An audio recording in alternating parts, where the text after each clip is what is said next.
Imagine करना भी हमारे लिए बहुत मुश्किल है। आखिरकार जोश का साथी ये टॉर्चर बर्दाश्त ना कर सका और 4 महीनों के बाद उसने सुसाइड कमिट कर लिया। और अब बोट पर सिर्फ जोश अकेला था और उसके चारों तरफ पानी ही पानी था, जिसको देखकर उसको जिंदगी की कोई उम्मीद बाकी नहीं नजर आ रही थी। लेकिन अपने हालात से तंग आकर वो जैसे तैसे जिंदगी गुजारने लगा। मैप्स में देखा जाए तो एक अंदाजे के मुताबिक हौजे पैसिफिक ओशन के इस हिस्से में मौजूद था, जिसको दुनिया का खामोश तरीन हिस्सा माना जाता है, क्योंकि यहाँ से सिर्फ कार्गो शिप्स ही गुजरती है। मेक्सिको के किनारे को छोड़े 6 महीनों से भी ज्यादा हो चुके थे और इस दौरान जोश ने अपने साथी को भी खो दिया था। इस वजह से वो काफी ज्यादा फ्रस्ट्रेट हो चुका था। एक दिन जोश को दूर समंदर में एक कार्गो शिप नजर आती है। पिछले 6 महीनों में ये पहली शिप उसको नजर आई थी और ये मंजर देखते ही उसमें जिंदा रहने की उम्मीद फिर से वापस आ गई। जोश ने कार्गो शिप की तरफ हर मुमकिन इशारा करने की कोशिश की, लेकिन बदकिस्मती से शिप इतनी दूर थी कि जोश को वो ना देख सके और देखते ही देखते जोश की नजरों से वो शिप भी गायब होने लगी और वो ये सोचने लगा कि शायद मेरी किस्मत में मरना ही लिखा है। दोस्तों जरा सोचो, 6 महीने तक आप दुनिया की ऐसी जगह पर टक हो जहां पर आपको दूसरा इंसान भी नजर नहीं आता, और अगर एक लंबे अरसे के बाद आपको कोई दिखे लेकिन वो आपको ना देख सके और गुजर जाए तो आपको कैसा लगेगा। 11 महीनों के बाद हौजे अपनी इस छोटी सी बोट पर 8,000 किमी ट्रेवल कर चुका था।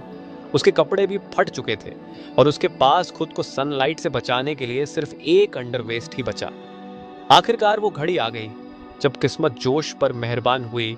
फाइनली 439 दिन बाद 30 जनवरी 2014 को उसे अपने आसपास नारियल तैरते हुए दिखाई दिया और आसपास कुछ पंछियां भी मंडरा रही थी। ये नजर देखकर वो समझ गया कि आसपास कोई आइलैंड जरूर होगा। फिर उसे दूर एक आइलैंड दिखाई दे रहा था। उस आइलैंड तक पहुंचने के लिए उसे करीब आधे दिन का समय लगा। जैसे ही बोट उस आइलैंड के करीब पहुंचा, वो बोट से जंप करके आइलैंड की ओर तैरने लगा और फाइनली महीनों गुजारने के बाद वो एक ठोस जमीन में पहुंच गया। दरअसल इस आइलैंड को इबोन ओटोनी कहा जाता है, जो कि दुनिया का सबसे छोटा आइलैंड है। ये ऊपर वाले का चमत्कार ही था कि हवाओं का रुख कुछ इस तरह से उसके बोट को मोड़ दिया कि उसका बोट उसे छोटे से आइलैंड की ओर ले गया। अगर वह गलती से इस आइलैंड तक नहीं पहुंच पाता या फिर थोड़ी सी हवाओं का रुख इधर से उधर होता तो वो आइलैंड तक कभी पहुंच ही नहीं पाता, और फिर अगर वह जिंदा बच पाता तो शायद 5,000 किलोमीटर दूर फिलीपींस के टापू को ही देख पाता। पर जोश की किस्मत अच्छी थी कि वो इबोन ओटोनी आइलैंड पर पहुंच गया। यह उसके लिए एक वरदान साबित हुआ, मानो मौत के मुंह से निकलकर उसे नई जिंदगी मिल गई हो। थोड़े बहुत एरिया का जायजा लेने के बाद उसे एक घर दिखाई दिया। कुछ देर बाद उस घर से एक इंसान निकल के आया। करीब 14 महीने तक समुद्र में गुजारने के बाद वो पहली बार किसी जिंदा इंसान को देख रहा था। ये देखकर उसके आंखों में आंसू आ गए। उसकी कहानी जानने के कुछ ही देर बाद वहां पर लोकल पुलिस पहुंच गई। जोश अपनी पूरी जर्नी पुलिस वालों को बताया, लेकिन उसके बातों पर यकीन करने वाला कोई नहीं था।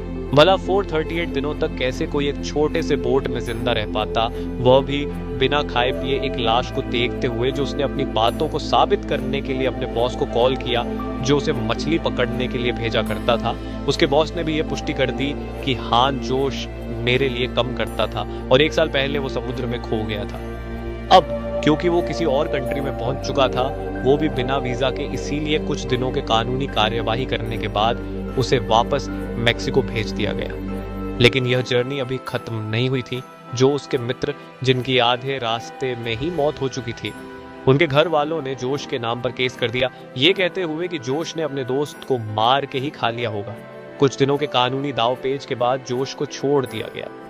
उसके कुछ दिन बाद उन्होंने एक बुक 438 डेज पब्लिक किया, जिसमें उन्होंने अपने पूरी कहानी को लिखा था। जाने अनजाने में अपनी जिंदगी को बचाते बचाते उन्होंने एक ऐसा वर्ल्ड रिकॉर्ड बना दिया जिसे तोड़ने की हिम्मत भी कोई नहीं करना चाहेगा। जोश की कहानी हमें इस तरह प्रेरित करती है कि जिंदगी में चाहे कितनी भी मुश्किलें आ जाएं, हर मुश्किलों का समाधान जरूर होता है। वीडियो एंड तक देखने के लिए शुक्रिया। मिलते हैं अगले वीडियो के साथ।